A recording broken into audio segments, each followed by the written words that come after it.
Welcome to our channel Maxwell education. My name is Rajkumari. आज हम 12th class की geography करेंगे और ये मानव भूगोल के मूल सिद्धांत में से 10th चैप्टर है और इसका नाम है मानव बस्तियाँ।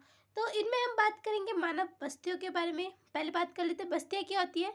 तो बस्तियाँ होती है मकानों का जो समूह होता है, यानी जहाँ पर लोग रहते हैं, घर मकान, तो उनका जो समूह होता है उनको कहते हैं बस्तियाँ।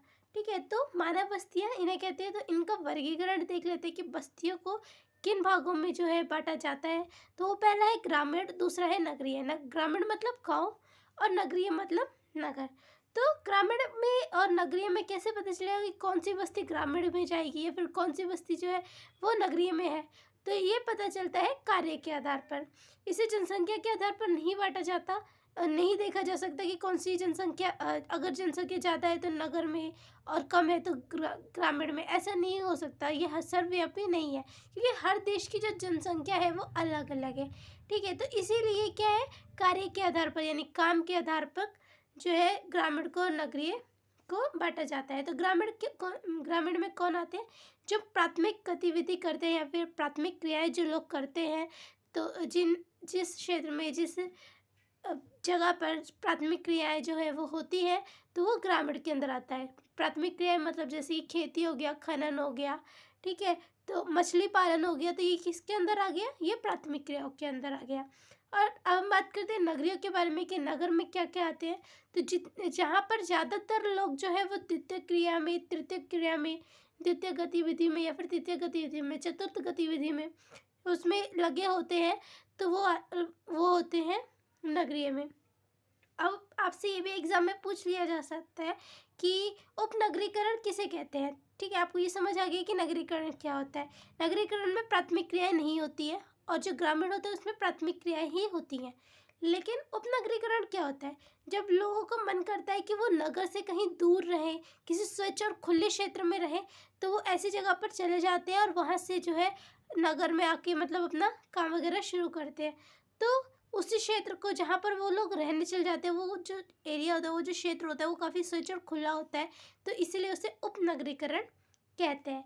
तो अब हम बात करते हैं कि जो भारत की बात करते हैं कि नगरीय बस्ती कौन सी है, किस प्रकार से पता चलता है।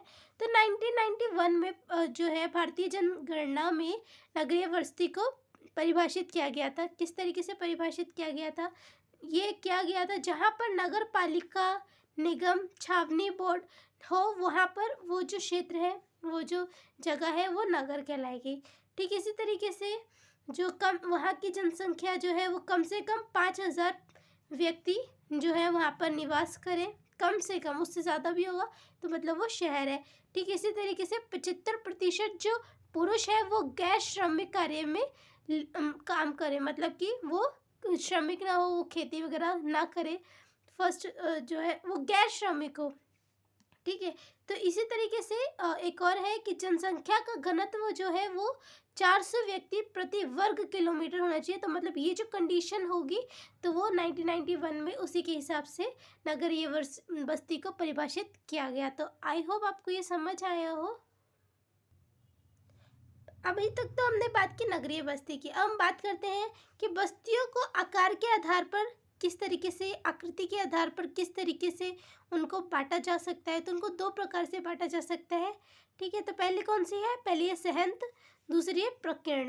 पहले बात करते हैं सहंत बस्ती कौन सी होती है। तो सहंत बस्ती में क्या होते हैं, मकान जो होते हैं वो पास पास होते हैं, यानी पास पास होते हैं, ज़्यादा दूर दूर नहीं होते। ये मकान है जो कि पास पास, मतलब इसको समझाने के लिए। ठीक है, और पास पास होते हैं, नदी घाटियों के सहारे और उपजाऊ मैदान के ही पास होते हैं। वहाँ पर मतलब ये इसके पास क्यों होते हैं, वहाँ नदी घाटियों के पास होते हैं तो उन्हें पानी की कमी नहीं होती है, पानी का इनको मिल जाता है। और उपजाऊ मैदान होते हैं तो वहाँ पर ही खेती वगैरह करके जो है अपना काम कर लेते हैं। यहाँ पे जो घर होते हैं वो बहुत पास पास होते हैं, इसलिए समुदाय जो होते हैं वो भी मिलजुल कर रहते हैं। साथ ही साथ इनका व्यवसाय जो होता है, जो इनका काम होता है वो भी एक ही जैसा होता है, अलग अलग नहीं होता। अब हम बात करते हैं प्रकीर्ण बस्ती क्या होती है। तो प्रकीर्ण बस्ती में होता है मकान जो होते हैं वो दूर दूर होते हैं और खेतों द्वारा अलग अलग होते हैं। मतलब इसे आप इस तरीके से समझ सकते हैं, खेत है और इसके अंदर ही कहीं मकान बना दिया, फिर दूसरे इंसान ने का यहाँ पे खेत है और उसका यहाँ पे मकान बना दिया गया। तो मतलब क्या हो रहा है, जो खेत है उसी के बीच में मतलब मकान बना दिए, तो घर दूर दूर होते हैं, इसमें खेतों के द्वारा अलग अलग होते हैं।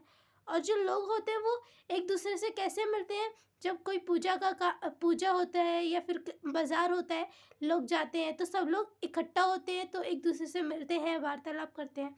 तो आई होप आपको ये समझ आया हो। अगर आपको ये समझ आया और आपको ये वीडियो अच्छी लगी हो तो आप इसे लाइक, कमेंट और ज़्यादा से शेयर कर दीजिए। आप इस चैनल को सब्सक्राइब करके बेल आइकन पर क्लिक कर दीजिए। Thanks for watching this video.